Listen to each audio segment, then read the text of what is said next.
capítulo 12, donde habíamos dejado el domingo pasado.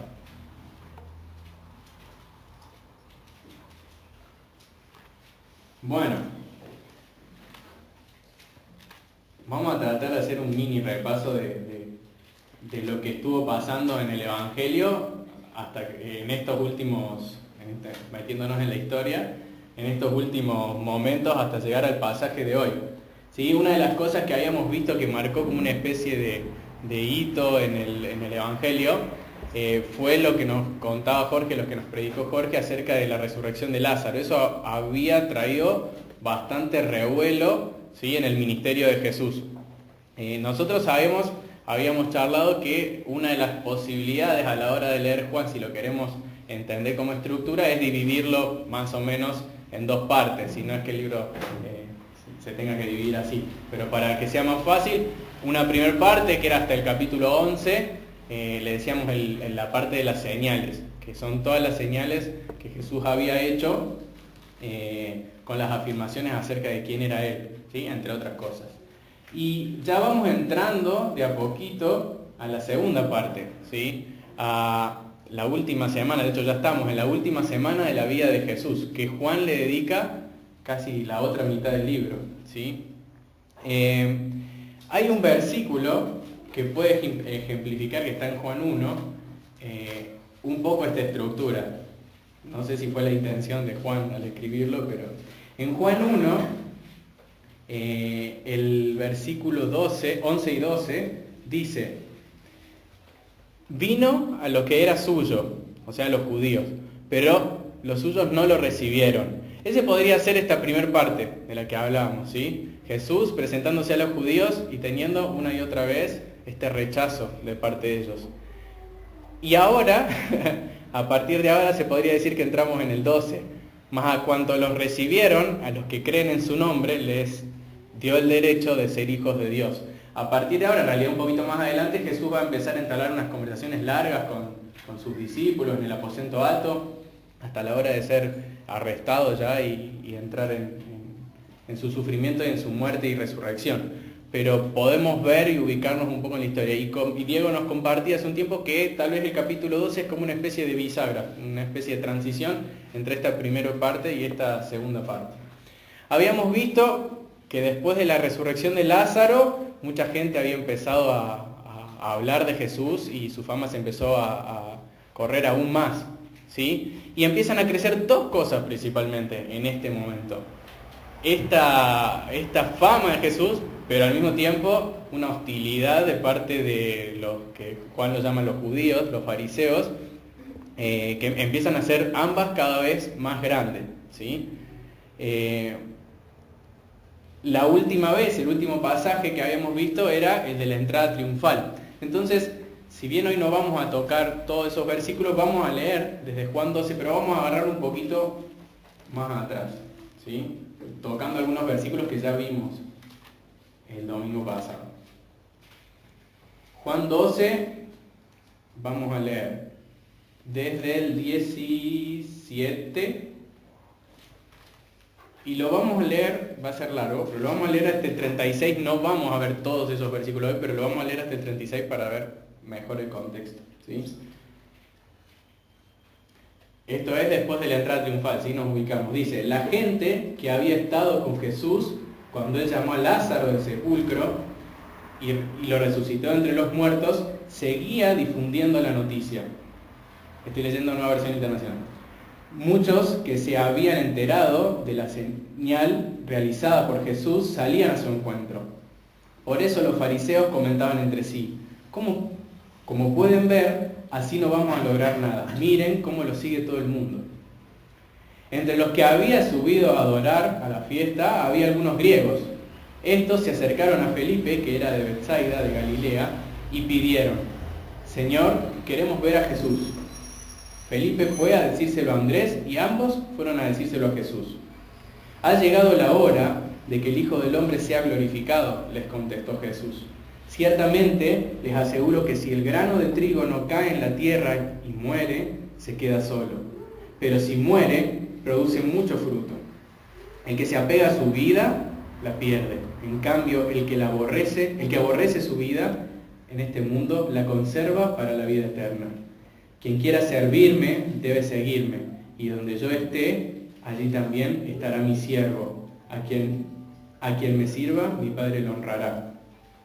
Ahora todo mi ser está angustiado, ¿y acaso voy a decir, Padre, sálvame de esta hora difícil? Si precisamente para afrontarla he venido. Padre, glorifica tu nombre. Bueno, el relato sigue después, escucha una voz del cielo y Jesús también empieza a tener algunos problemas más, pero hoy vamos a ver algunos de estos versículos, ¿sí? ¿Por qué los hice leer de antes? Porque está bueno, y de hecho es bastante difícil de entender un poco el versículo 20, si no vemos ese último pedacito de lo que fue la escena de la entrada triunfal. Dice que la noticia de Lázaro se seguía difundiendo y que los fariseos empiezan a decir, hay que hacer algo, o sea, no vamos a lograr nada, o sea, se les estaba yendo de las manos la situación de Jesús, por toda su visión política y terrenal del ministerio de Jesús. Y termina ese último pedacito con la frase, miren cómo lo sigue todo el mundo. Que lo habíamos visto en la predicación anterior. Sobre todo mundo es una palabra que Juan usa mucho, hace referencia a un mundo caído, al que Jesús viene a iluminar. Y acá, casi paradójicamente, porque nosotros conocemos la historia de Jesús, es la historia de que la luz viene al mundo y el mundo, como dice Juan, la rechaza. Pero paradójicamente ellos empiezan a ver que el mundo, en general hablando obviamente, está yendo detrás de Jesús. Entonces nos encontramos con el versículo 20, que dice que había unos griegos entre los que subían a adorar a la fiesta, y ellos fueron a Felipe, que era de Betsaida de Galilea, y le rogaron, Señor, queremos ver a Jesús. Felipe fue, se lo dijo a Andrés, y Andrés y Felipe fueron a decírselo a Jesús. Yo me encontré con estos griegos y me pregunté, supongo que algunos de ustedes también, ¿quiénes son? ¿De dónde salieron esos griegos? Bueno, recuerden que estamos cercanos a la Pascua y que muchos judíos de otros lados iban hacia Jerusalén para poder celebrar la fiesta, ¿sí? Pero estos eran judíos. Podían ser judíos prosélitos, ¿sí? Que habían adherido al judaísmo, o los griegos, dije judíos, los griegos prosélitos, o pueden ser los griegos temerosos de Dios, que se les llamaba, que eran personas que temían de Dios y respetaban las creencias de los judíos, ¿sí? Pero lo primero que vemos es que el Evangelio se está expandiendo, ¿sí? Nosotros lo único que sabemos de estos judíos es que subían a adorar a la fiesta, ¿sí? Y de hecho después desaparecen de escena, porque cuando vamos a ver más adelante que Jesús les responde, Jesús no le está respondiendo ni directamente a los judíos, ni directamente a sus discípulos que lo fueron a buscar, sino que está haciendo unas declaraciones a todos los que le seguían. De hecho, la próxima intervención es de la multitud. Es como una escena extraña, porque a Jesús lo van a buscar los griegos a través de Felipe y de Andrés, pero Jesús termina haciendo unas declaraciones más generales, ¿sí? Entonces estos judíos después no lo vamos a ver más, solamente aparecen acá y de alguna forma ejemplifican lo que estaba pasando. Fíjense la diferencia de su actitud con la actitud de los judíos. Los judíos estaban en un proceso, los fariseos, de rechazo del Señor, y estos griegos llegan como con curiosidad y le dicen, queremos ver a Jesús. Y ese ver no es solamente un ver de queremos ver quién es, sino que querían entablar una relación con Jesús. Lo iban a buscar para conocerlo, querían tener una relación con Jesús, ¿sí? No sabemos por qué ellos buscan a Felipe. Algunos dicen que porque Felipe es un nombre griego y que puede haber alguna relación. Y otros dicen que probablemente por el lugar donde era Felipe, que justamente Juan lo aclara, porque era de Betsaida. Betsaida estaba cerca de Decápolis, ¿sí? Y acá me falta ese, que era el fanático de los mapas, para que nos pudiera orientar mejor en el mapa acá. Pero el relato no dice mucho más que ello, ¿sí? Se hacen su presentación y buscan a Jesús. Eso es lo que nosotros vemos hasta acá. Empezamos a ver presencia de gentiles, de personas no judías en el ministerio de Jesús, en el ámbito de Jesús, buscando a Jesús, y empieza a ser como una especie de señal de lo que va a ser la salvación del Señor. No solamente para los judíos, Él no venía solo a los judíos, ¿sí? Los judíos lo rechazaron y esta salvación es una salvación para todo el mundo. Y vamos a ir directamente a la respuesta que les da Jesús, ¿sí? Jesús le respondió: ha llegado la hora para que el Hijo del Hombre sea glorificado. Si vemos el contexto aislado, hasta parece una respuesta que no tiene nada que ver, porque vienen los griegos, lo buscan a Jesús y Jesús empieza a hablar de que ha llegado la hora, ¿sí? Y Jesús, como les decía, tal vez no le está respondiendo ni directamente a los discípulos ni directamente a los griegos, sino que está haciendo una afirmación general a sus seguidores, ¿sí? La hora ha llegado y el Hijo del Hombre ha de ser glorificado.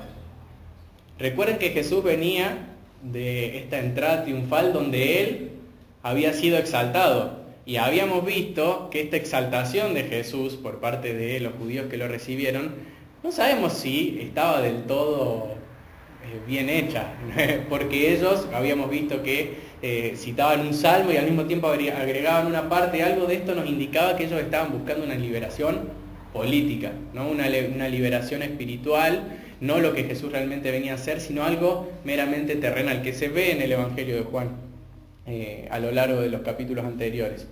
Entonces, ¿qué hora habrá llegado? Si yo me pongo en esa perspectiva y lo miro en esos ojos terrenales y digo, este es mi Mesías, mi Rey terrenal que me va a liberar de los romanos, el que me va a traer el bienestar ahora, ha llegado la hora de que Él sea glorificado, debería ser ya el reconocimiento de este Señor enfrente de todo y que nos traiga eso que tanto ansiamos como judíos, que venga a reinar y que venga a acabar con nuestros problemas.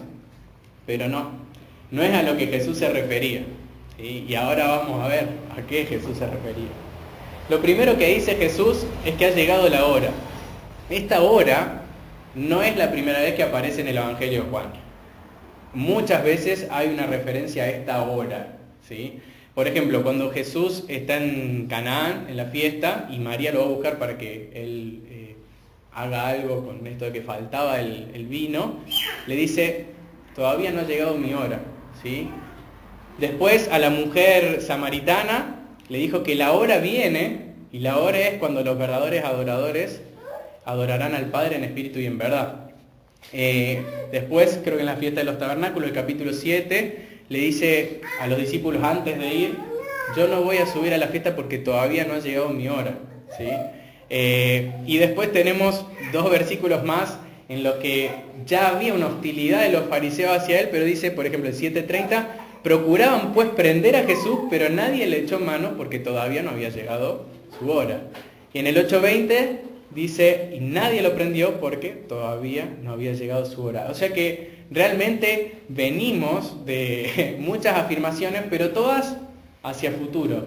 La hora es una hora que viene, una hora, un momento, y todavía no había llegado. Y acá, por primera vez en el Evangelio de Juan, Jesús la va a decir, pero en presente, ¿sí? La hora ha llegado. Después hay más versículos, lo vamos a ver en el capítulo 13, en el 16, en el 17, donde Jesús sigue enfatizando esto. Ha llegado la hora. Y esta hora es la hora de su glorificación. Esa glorificación hace referencia a la muerte y a la resurrección del Señor, ¿sí? Es como todo un evento al que Jesús resume en esta palabra. Jesús tiene que ser glorificado, ¿sí? Por ejemplo, cuando les habla cuando Jesús habla en la fiesta de qué es el agua, ¿sí? Él dice que hablaba del Espíritu Santo, aclara Juan, y el Espíritu Santo no había sido dado todavía porque aún Él no había sido glorificado. ¿A qué glorificación se refiere? Y a que Jesús tenía que morir y resucitar y luego iba a venir el Espíritu Santo. Después nos dice en el capítulo 12 que sus discípulos no entendieron al principio, pero ¿cuándo entendieron lo que Jesús les había dicho? Cuando Él fue glorificado, ¿sí? Vemos que esta glorificación hace referencia claramente a que Jesús tiene que morir y resucitar. Entonces, esta es la hora de la que Jesús habla, ¿sí? La hora de su glorificación, de su muerte. Jesús está hablando de su muerte, ni más ni menos. Y esta hora de la glorificación, no solamente es Juan el que nos está viniendo diciendo de que ya viene la hora de este evento tan importante. La verdad es que las Escrituras, todas las Escrituras anunciaban este momento crucial de que iba a venir la hora en que alguien iba a morir por el pecado del pueblo, ¿sí? Y no solo eso, sino que esta hora, haciéndolo de una visión cada vez más grande, desde la eternidad estaba siendo esperada. Fíjense lo que dice 1 de Pedro 1, 20 y 21. Dice, porque Él estaba preparando desde antes de la fundación del mundo, pero se ha manifestado en estos últimos tiempos por amor a ustedes. Por medio de Él son creyentes en Dios, que lo resucitó entre los muertos y le dio gloria, de manera que la fe y la esperanza de ustedes sean en Dios. Es uno de los versículos que podemos leer, un ejemplo, que habla de que este momento crucial estaba siendo preparado desde antes de la fundación del mundo, desde la eternidad, desde el eterno consejo de Dios. Ya estaba decidido que en un momento Jesús iba a tener que morir y resucitar. El cumplimiento del plan eterno de Dios, ¿sí? El centro no solamente el centro de Juan, no solamente el centro de la Escritura, el centro de la historia de la humanidad era esta cruz, ¿sí? Ese es el momento crucial, ese es el peso de la palabra de lo que Jesús está diciendo ahora. Y si nos ponemos a pensar un poco en nuestras vidas y en lo que esto puede significar para nosotros tenemos que saber que la cruz, porque a veces se nos pueden cruzar algunas ideas equivocadas, la cruz no es una reacción de Dios a nuestro pecado. No es que Dios vio el mundo y dijo, bueno, la verdad que yo pensé que esto iba a salir mejor, al final se fueron para cualquier lado, vamos a tener que encontrar una solución, vamos a enviar a Jesús. El Señor lo sabía desde antes de la fundación del mundo y Jesús ya estaba preparado, ese cordero ya estaba preparado para ser sacrificado. El Señor no se frustra ni se sorprende con nuestro pecado. Y esto en realidad nos tiene que traer paz, porque nosotros nos tenemos que acercar confiadamente, como dice Hebreos, para recibir esa gracia. El Señor, cada vez que vos te encuentres en un pecado, no va a decir, ¿de verdad otra vez pecaste? El Señor ya sabe, y el Señor ya hizo todo por tu pecado. Tenemos que acercarnos confiadamente al Señor, porque esto es algo que tenemos que verlo a los ojos de la eternidad, ¿sí? Y así como el Señor soberanamente tuvo todo en sus manos para que esto pasara, ningún detalle se le escapó. Todas las profecías se cumplieron con exactitud. El Señor vino y murió y cumplió con esto. De la misma manera, nosotros también esperamos su regreso. Y sabemos que el Señor lo va a hacer tal cual lo dijo, ¿sí?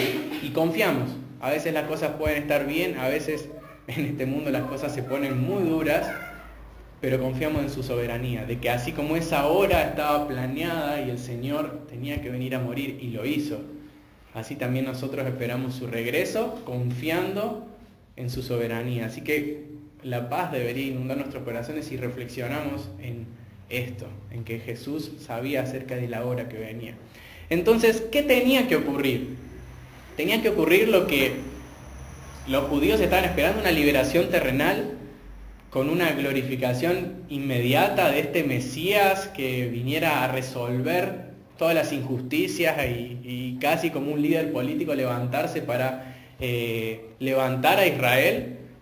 No, tenía que ocurrir una muerte, ¿sí? Y eso es lo que Jesús empieza a hacer énfasis ahora. Él les dice en el versículo 24, si volvemos a Juan: en verdad les digo que si el grano de trigo no cae en la tierra y muere, queda solo, pero si muere, produce mucho fruto.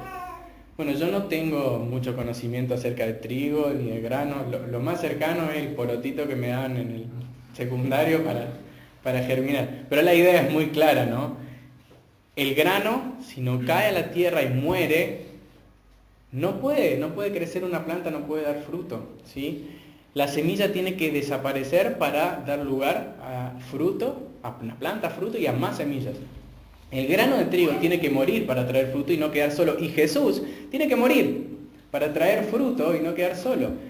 La salvación es ese fruto. Y nosotros somos ese fruto. Nosotros somos ese fruto de la muerte de Jesús, ¿sí? De la muerte, de la salvación. La cruz es completamente necesaria. Sin esa muerte no puede haber frutos. Yo sé que se pueden buscar muchos versículos, pero reflexionar específicamente en la segunda parte de Isaías 53, luego de que Isaías habla del siervo sufriente, del versículo 10 al 12 dice: Formaba parte del buen plan del Señor aplastarlo y causarle dolor. Sin embargo, cuando su vida sea entregada en ofrenda por el pecado, tendrá muchos descendientes. Disfrutará de una larga vida y en sus manos el buen plan del Señor prosperará. Cuando vea todo lo que se logró mediante su angustia, quedará satisfecho. Y a causa de lo que sufrió, mi siervo justo hará posible que muchos sean contados entre los justos, porque él cargará con el pecado de todos ellos.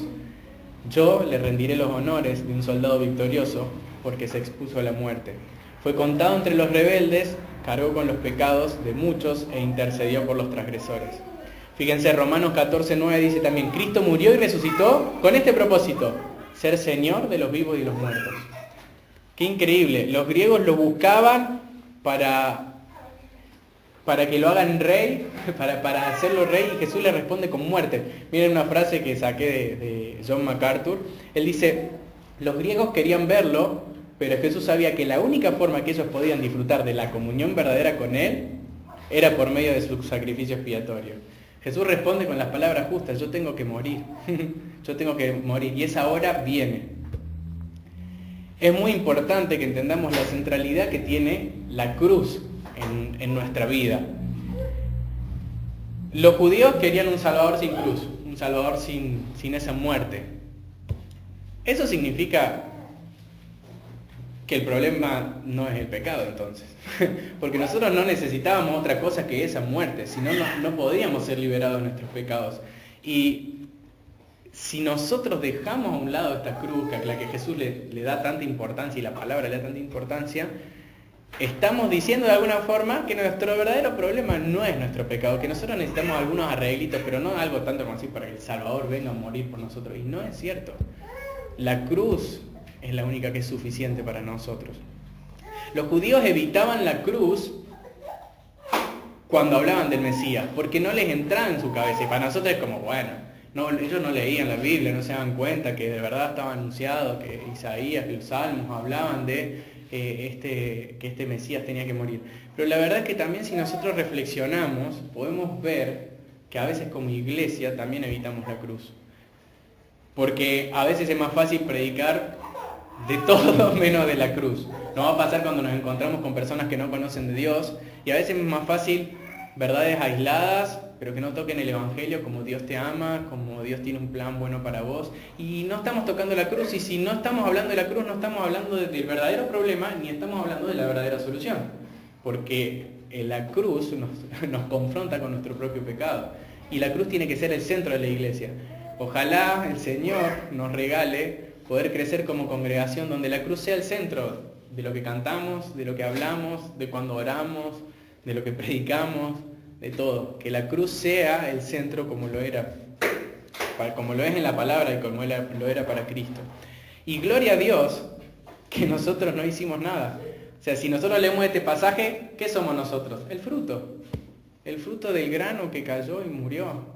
El fruto de la obra de Cristo. No somos más que eso. Y esto nos tiene que dar, nos tiene que generar alabanza y agradecimiento a nuestro Señor. Sin embargo, lo que Jesús les está diciendo hasta acá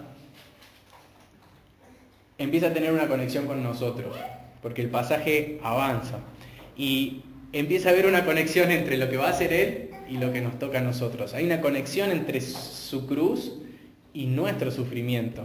Sin duda no es lo mismo, y capaz que no puedo explayarlo, pero creo que se entiende, que cuando hablamos, por ejemplo, de cargar nuestra cruz, no estamos hablando de la misma cruz de Cristo que trajo salvación para la humanidad. Pero Jesús empieza a conectar su propio sufrimiento con la parte que nos toca a nosotros, ¿sí? Fíjense lo que dice el versículo 25. El que ama su vida o alma, la pierde. Y el que aborrece su vida o alma, en este mundo la conservará para la vida eterna, ¿sí? Esta idea de perder la vida, de aborrecerla, se repite mucho en los evangelios sinópticos, ¿sí? Creo que está, si no me equivoco, 2 veces en Mateo, 1 en Marcos y otras 2 en Lucas, ¿sí? Jesús lo repitió mucho, esto de que el que quiera salvar su vida la perderá, que la pierda por mí, por mi evangelio, la encontrará, ¿sí? Y Juan la dice tal vez con otras palabras, y de hecho esto de aborrecer la vida, de aborrecer nuestra vida, nos recuerda un poco a lo que decía Lucas 14, si no me equivoco, cuando habla de aborrecer a nuestra familia, ¿sí? Que sabemos que, por lo que estudiamos hermenéutica, es un vocabulario para decir que ningún amor el amor por Cristo no se puede comparar con ninguno de esos amores, ¿sí? Y acá un poco la idea es esta, de nuevo, como decía ahí, aborrecer mi propia vida, ¿sí? Que comparado con el amor por Cristo, por la vida eterna, mi vida no vale nada. Y es una frase que casi que podemos aplicar directamente a nuestra vida, no hay mucha vuelta que darle, es así como está escrito. Y vivimos en un mundo que constantemente, por ejemplo, hace planes sobre qué quiere hacer con su vida, ¿no? Esto va a depender mucho de las edades, algunos estarán pensando, los adolescentes, en ponerse novio, los que estamos en novio, en prepararnos para el matrimonio, algunos están pensando en hacer un negocio, comprar un auto, en lo que quieren estudiar, en cuándo quieren dejar de estudiar, otros. Y proyectamos acerca de lo que vamos a hacer con nuestra vida. Bueno, Jesús viene a decirnos algo acerca de lo que Él quiere que nosotros hagamos con nuestra vida, que la aborrezcas. Es simple, es duro, pero es simple. Hay un llamado universal para nuestras vidas, aborrecerla, ¿sí? Esto no significa que le tenemos que enseñar a los nenes chiquitos de, ¿qué quieres hacer con tu vida cuando seas grande? Aborrecer mi vida. No va por ese lado. Pero hay un llamado universal a aborrecer nuestra vida. Es muy distinto a muchos mensajes que siempre andan dando vuelta sobre nuestro éxito, nuestra prosperidad terrenal. Claramente el mensaje del Señor es otro. Bueno, todo lo que vos ves, todo lo que tenés acá en el mundo, acá en la tierra, bueno, eso tiene que quedar a un costado. Lo tenés que aborrecer. ¿A cambio de qué? De conservar la vida eterna, ¿sí? Puede, si nosotros entendemos el pasaje a la mitad, sonar hasta masoquista. Una persona que vive para aborrecer su propia vida, uno diría, entonces ¿para qué vive? ¿Sí? Pero gracias a Dios que esto no queda acá. El Señor nos está diciendo que vamos a hallar la vida eterna, ¿sí? Vamos a conservar nuestra vida eterna. Los que se aferran con uñas y dientes a todo lo terrenal y no miran a Cristo, eso es todo, lo terrenal. Y lo van a perder y se van a ir al infierno. Pero cuando uno no es eso lo único a lo que tiene que aspirar, uno se encuentra de verdad con la verdadera vida eterna. Y la vida eterna que el Señor nos ofrece, y yo cuando era chico siempre pensaba que la vida eterna era como ir al cielo y el cielo era un lugar. Bueno, esto puede ser cierto, pero eso no es todo en la vida eterna.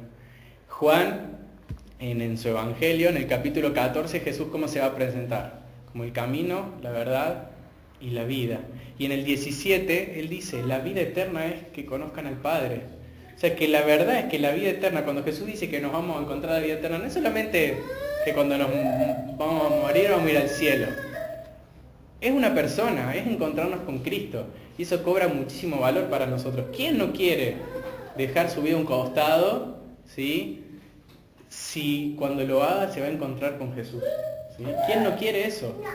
Que el Señor toque nuestros corazones para que eso sea lo que nos motive, ¿sí? Uno puede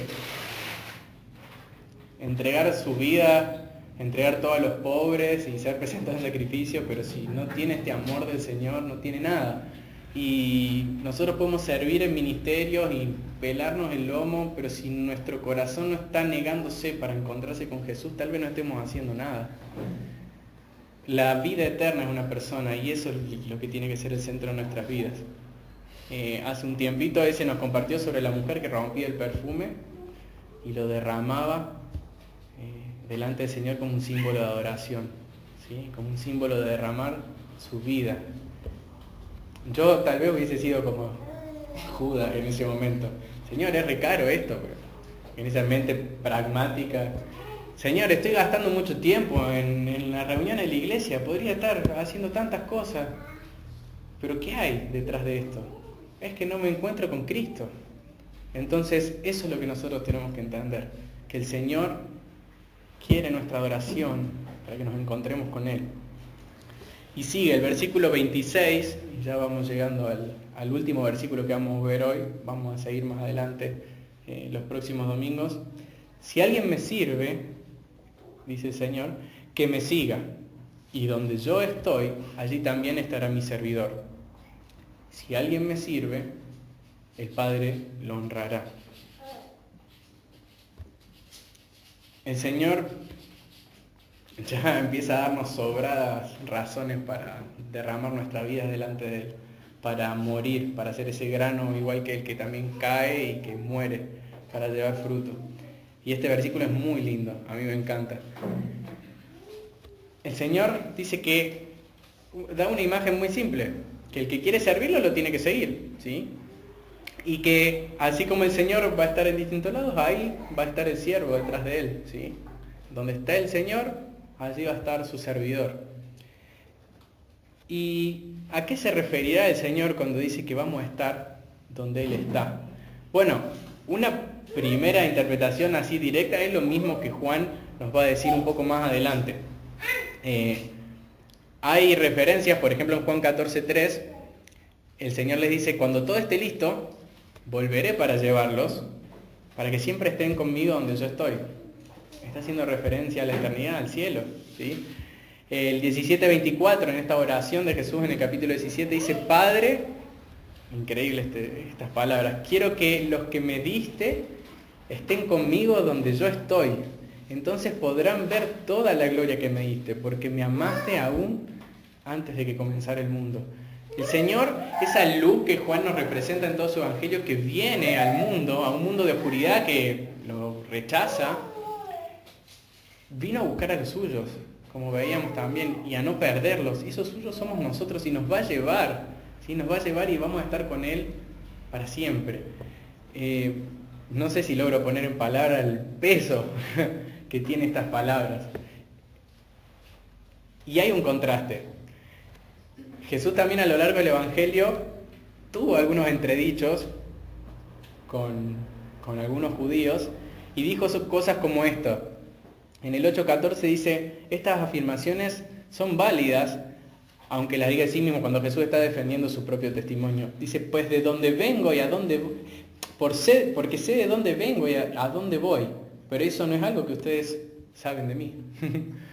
Dice el 9:29, sabemos que Dios le habló a Moisés, le dicen, pero no sabemos ni siquiera de dónde proviene este hombre, decían los judíos. Y Jesús le dejó en claro que a donde Él iba, ellos no iban a estar. En el capítulo 7 leíamos, dice, entonces Jesús les dijo, voy a estar con ustedes solo un poco más de tiempo y luego volveré al que me envió. Ustedes me buscarán, pero no me encontrarán y no pueden ir a donde yo voy. En el capítulo 8, versículo 21, dice, Jesús se volvió y les dijo, yo me voy y ustedes me buscarán, pero morirán en su pecado. A donde yo voy, ustedes no pueden ir. ¿Se dan cuenta el contraste que Juan nos presenta? Esta luz vino al mundo y algunos van a ir y van a estar con Él en donde Él esté, pero otros no, ¿sí? Y esta diferencia es tremenda, pero si nosotros no entendemos la obra salvadora de Jesús, si nosotros no lo vemos con nuestro Señor, no tenés por qué pensar que el Señor te va a llevar a donde Él esté. Tiene que ser la cruz nuestro centro para que podamos realmente ser esos hijos de Dios que Él va a venir a buscar. Como dice Juan 3:31, estas personas ni siquiera entendían porque hablaban de lo terrenal, no veían, como ellos no, Jesús le dice, yo vengo del cielo, o sea, Juan dice ahí, Él viene del cielo y habla cosas del cielo, y los que están en la tierra hablan cosas de la tierra, y esos, ¿de dónde viene este? No es este el hijo de tal, no es este un judío, no entendían lo que se refería, pero las palabras tenían mucho más peso, ¿sí? Y si vamos un poco más allá, es cierto que probablemente Juan se esté haciendo referencia a Jesús, a la eternidad, de que Él nos va a llevar con nosotros. Es muy lindo entender que nuestra unión con Cristo no es solamente para la eternidad, sino que es desde ahora. Fíjense Efesios 1:3, si quieren buscarlo vamos a leer 2 versículos de ahí.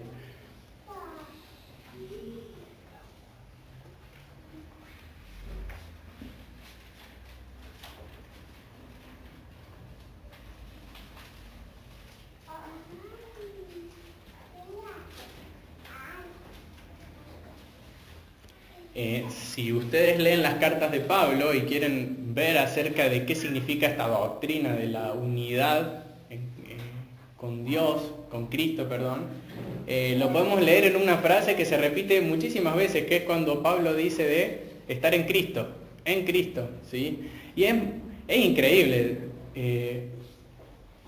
todas las afirmaciones de en Cristo que encontramos en la Escritura, porque morimos en Cristo, somos resucitados en Cristo, porque somos nueva criatura en Cristo Jesús, un montón. Y podemos ver que esta es una verdad que es hasta un misterio, porque se ve en toda la obra salvadora de Dios.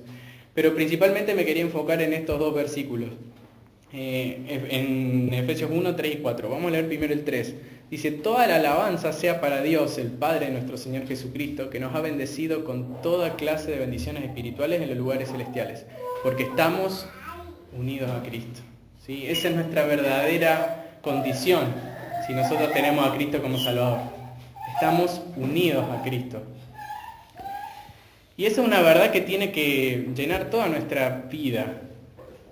Jesús es nuestro Señor y nosotros vamos donde Él va. ¿Sí?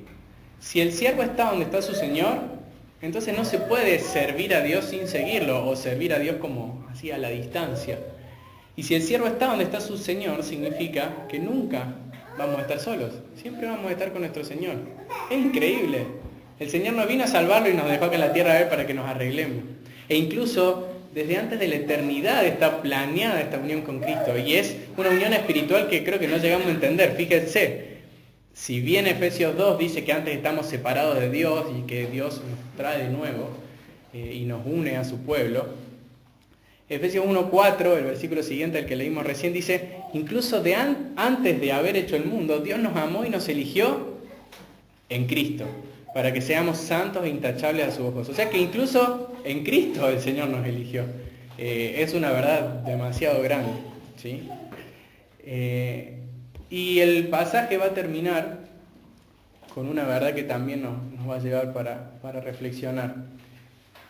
En el versículo 26, después de decir que si alguien me sirve, que me siga, y donde yo estoy, allí también estará mi servidor, dice, si alguien me sirve, el Padre lo honrará.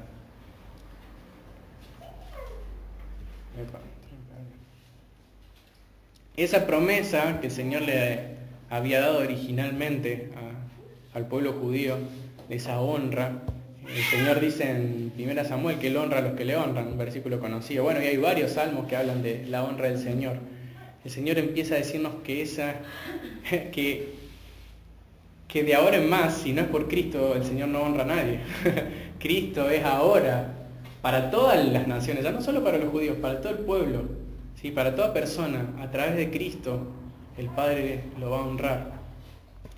Y la verdad es que entender que esta hora se acerca y que Jesús está hablando de su muerte y que el Señor empieza a conectar su muerte con nuestro propio sufrimiento y ver que es algo tan difícil vivir sacrificialmente para Él, se puede volver hasta una carga si nosotros no comprendemos las verdades espirituales. Pero no solo el Señor nos dice, bueno, pero van a estar unidos a mí, porque donde yo esté, ustedes van a estar. Y yo los voy a venir a buscar y van a venir conmigo y estamos unidos a Cristo. Sino que además vamos a recibir honra de parte de Dios. Frente a un mundo que estaba rechazando a Jesús constantemente y que prefigura el rechazo que nosotros vamos a tener, que nosotros íbamos a tener, que sus discípulos, sus seguidores vamos a tener, tenemos esta verdad. Que acá, incluso acá en la tierra, mientras más sigamos a Cristo, tal vez seamos más rechazados. Tal vez la pasemos peor, pero creo que nos debería alcanzar con saber que estamos unidos a Cristo y con saber que el Padre nos honrará por seguirle, ¿sí? Así que, para terminar, y para hacer una especie de repaso, Jesús estaba creciendo, ¿sí? En fama y al mismo tiempo en persecución. Y algunos griegos lo buscan para verlo. Y Jesús empieza a responderles, pero poniendo énfasis en que esa hora había llegado, que el momento más importante se estaba acercando y que Él tenía que morir. Pero esa muerte también nos afecta a nosotros, que somos sus seguidores.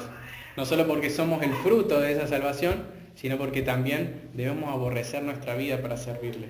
Pero sabemos que si nosotros aborrecemos nuestra vida para servirle, estamos unidos a Él y que vamos a estar con Él en el cielo y que recibiremos la honra de nuestro Padre.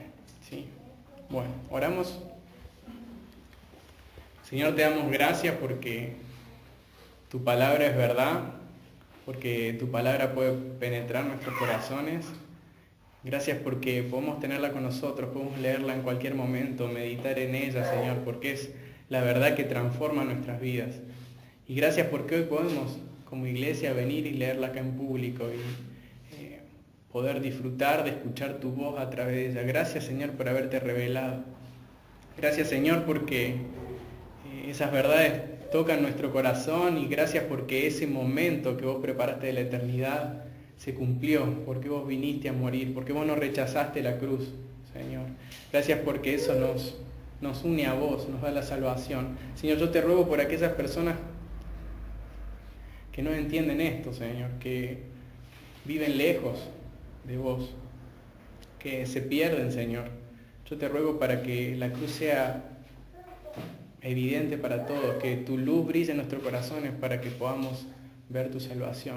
Ayúdanos también a llevar estas verdades como un tesoro, Señor, que podamos compartírsela a otros. Y Señor, te agradezco porque aún desde antes de la fundación del mundo nos elegiste en Cristo, y gracias porque hoy podemos vivir en Cristo y que vamos a estar para siempre con Cristo, Señor. Qué precioso es Cristo y qué privilegio de poder estar con Él, Señor. Gracias porque sos un Dios bueno y un Dios que salva. Señor, ayúdanos a tomarnos en serio las palabras de Jesús y a aborrecer nuestra vida acá, a no poner otra prioridad que no sea lo que te agrada, Señor. Ayúdanos a dedicarnos más y más a tu obra y a tu reino. Ayúdanos a edificar tu iglesia y a buscar a aquellos que no te conocen para poder compartirles tu palabra. Señor, bendecinos y guíanos en todo momento. Te necesitamos y sin el Espíritu Santo no podemos hacer nada. Dejamos todo en tus manos, en el nombre del Señor Jesús. Amén.